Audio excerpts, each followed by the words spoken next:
పోటీ చేసినప్పుడు ఈ పాకాల కొత్తగూడెం మండలం నర్సంపేటలో ఉండే. అప్పుడు నేను కూడా ఓడిపోవడం జరిగింది. అటు 2009లో ఈ మండలం కూడా మరి 2 మండలాలు ఒక మండలంగా ఉన్నప్పుడు ములుగు నియోజకవర్గంలో వచ్చింది. ఆ రోజు కూడా మంచి మెజార్టీ ఇచ్చింది.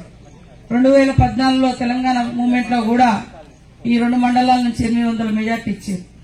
అంత ఒత్తిడి ఉన్నా కూడా మరి 2018లో గెలిచినాము.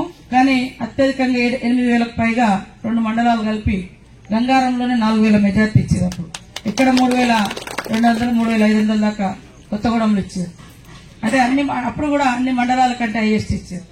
ఇక ఆ మెజార్టీ చూసి ఇక టీఆర్ఎస్ వాళ్ళు ఈ మండలాల మీద మొత్తం ఫోకస్ పెట్టి 2 మండలాల మీద అందరూ ఇంటికొక్కలు వచ్చి రకరకాల కల్లిబొల్లి మాటలు పెట్టి అనేకం చెప్తే సరే మనకు కొద్దిగా తగ్గింది వాళ్ళ మాటలు విని. కానీ నేను మంత్రి అయితే తప్పకుండా ఊళ్ళకి వస్తా, ఈ పనులు చేస్తా ఆ పనులు చేస్తా అని కూడా మాట ఇచ్చినాం. మాట ప్రకారం ఈరోజు ముఖ్యమంత్రి గారు కూడా మనకు వీలైనంత అవకాశాలు ఇస్తూ పేదవాళ్లకు ఇల్లులు గాని, రైతుల గురించి గాని, మహిళలకు వడ్డీ లేకుండా రుణాలు గాని, మరి అదే విధంగా ఊళ్ళలో సబ్స్టేషన్ కరెంటు సబ్స్టేషన్ గాని, ఇట్లా ఎన్నో సన్న బియ్యం పథకం గాని, 200 యూనిట్ల కరెంటు పథకం గాని ఇట్లా తీసుకొస్తా ఉన్నాం. మరి అవి ఎన్ని తెచ్చినా మన ఊళ్ళల్లో చెప్పుకునేటోళ్ళు ఉండాలి. మన వాళ్ళందరూ మీరు బిజీ అయిపోయారు, మన పనులలో మనం చేసుకుంటాను, వర్క్ చేసుకుంటారో లేదో ఇంకో ముచ్చట చేస్తారేదో. కానీ చేసిన పని కూడా ఊళ్ళలో నలుగురికి చెప్పకుంటే ఎట్లా తెలుస్తుంది? కాబట్టి చేసిన పని చెప్పుకోవడంలో వెనుకబడిపోతున్నాం. అవతలోళ్ళు 10 ఏళ్లల్లా ఇప్పుడు ఎవరైనా మాట్లాడితే అనాలి 10 ఏళ్లల్లా ఒక్క ఇల్లైనా పాకాల కొత్తగూడెం మండలం గంగారం మండలానికి ఇచ్చిదా? ఒకే ఒకటి అక్కడ గాంధీనగరం పక్కన పెట్టి 20 ఇళ్ళు 25 ఇళ్ళు కడతామని చెప్పి 100 లారీలు ఇసుక తీసుకుపోయి ఎక్కడ దోలిలో తెలియదు. కాకపోతే పాకాల కొత్తగూడెంలో ఇళ్లకు అనేది వచ్చారు. ఎక్కడి నుంచి? గోదావరి నుంచి, మొలగేరి నుంచి.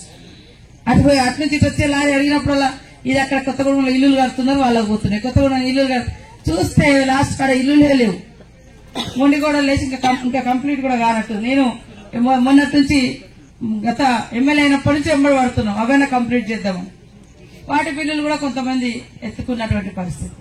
ఈ రోజు మనం ఇస్తామంటే ఇల్లులు ఇస్తున్నామని తెలిసినాక వాళ్ళు ఊళ్ళల్లో పోయి నీకు వచ్చిందా, నీకు రాలేదు, రానా పెట్టకనే కోపం ఉంటుంది. వాళ్ళకే ఇచ్చారు లేదా ఇంకోటి ఏదో చేసి టీవీలు పెట్టుకొని విపరీతంగా వచ్చి వాట్సాప్లలో వాయిస్ పెడతారు.